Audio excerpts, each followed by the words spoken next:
DDoS stands for distributed denial of service, or just simply put, a DOS attack or a DDoS attack.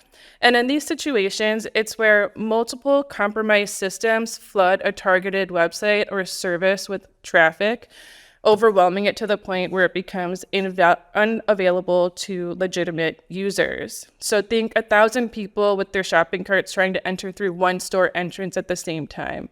For nonprofits, this means your website or donation pages could go down during critical fundraising campaigns. And according to NetScout's threat intelligence report, there were over 10 million DDoS attacks globally in 2020, the highest number ever recorded. And these attacks not only result in immediate financial loss due to missed donations, but can also damage your organization's reputation. And donors may question your credibility and security measures if they can't access your services when they want to contribute. DDoS attacks can be a smokescreen for other malicious activities. Think data breaches or malware injections. So that's why robust DDoS protection is crucial.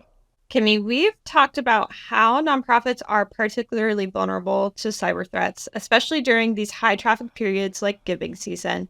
So can you walk us through the advanced security features Donorbox offers to safeguard organizations and their donors, and what makes these solutions stand out in the fight against online fraud and those cyber attacks? Certainly. So Donorbox deploys multiple layers of security to protect nonprofits and their donors. The first being 24/7 automated fraud detection. We partner with leading payment processors like Stripe and PayPal, which use machine learning algorithms to detect and block fraudulent activities in real time. This includes identifying patterns that indicate credit card testing or other malicious behaviors. We employ zip code validation and reCAPTCHA, and these features help verify legitimate donors while blocking bots and malicious actors. The zip code validation ensures that billing address matches the card details, adding an extra layer of security.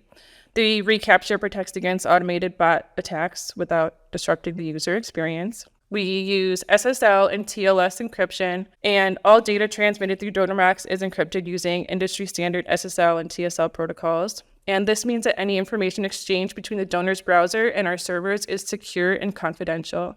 And like we talked about earlier, tokenization. So we don't store any card data on our servers. Tokenization ensures sensitive information is securely handled by the payment processor, making donor information practically inaccessible to hackers. We've got DDoS protection. We utilize advanced DDoS mitigation strategies to ensure your donation pages remain active even during targeted attempts to disrupt your operations. And we have PCI DSS Level 1 compliance. By adhering to the highest standards of payment security, we ensure all transactions are encrypted, secure, and continuously protected. And last but not least, we have fraud prevention settings, and that's enabled by default for all campaigns. These settings automatically block scammers attempting multiple failed donation attempts. We auto blacklist repeat offenders across our network and provide detailed scam reports for your review.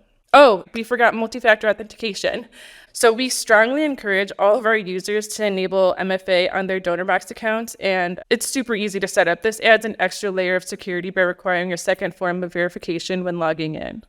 Okay, as we are in the thick of giving season, what are 3 practical steps that nonprofits can take right now to protect themselves and their donors? Great question, Jenna. Here's 3 actionable steps right here.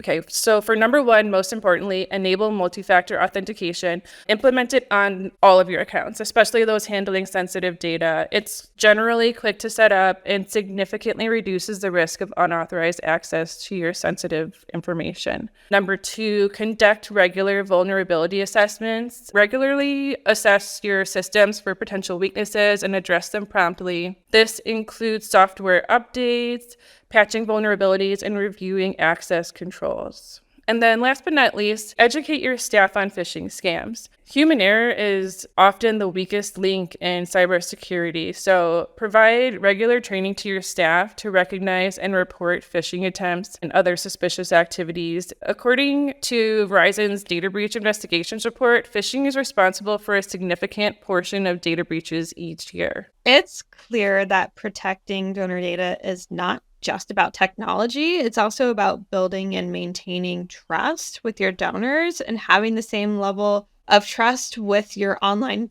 donation platform provider as well. And it's very clear that we provide a lot of measures to keep our users safe and secure and their donors as well. So, final question for you. What would you recommend for nonprofits looking to further secure their online presence? I would say number one, invest in a comprehensive security-focused platform partner that offers end-to-end encryption and real-time monitoring. So, shameless plug, Donorbox is committed to providing that level of security. We stay ahead of emerging threats to ensure your organization and your donor data remain secure.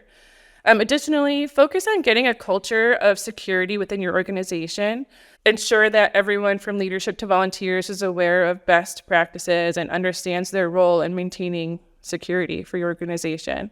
And finally, regularly review and update your security policies to adapt to emerging threats. Cybersecurity is an ever-changing landscape, and staying informed is key. For example, ransomware attacks are becoming more sophisticated, and phishing emails are increasingly personalized. So being proactive can make all the difference. Thank you so much for breaking this down and for being here today, Kimmy.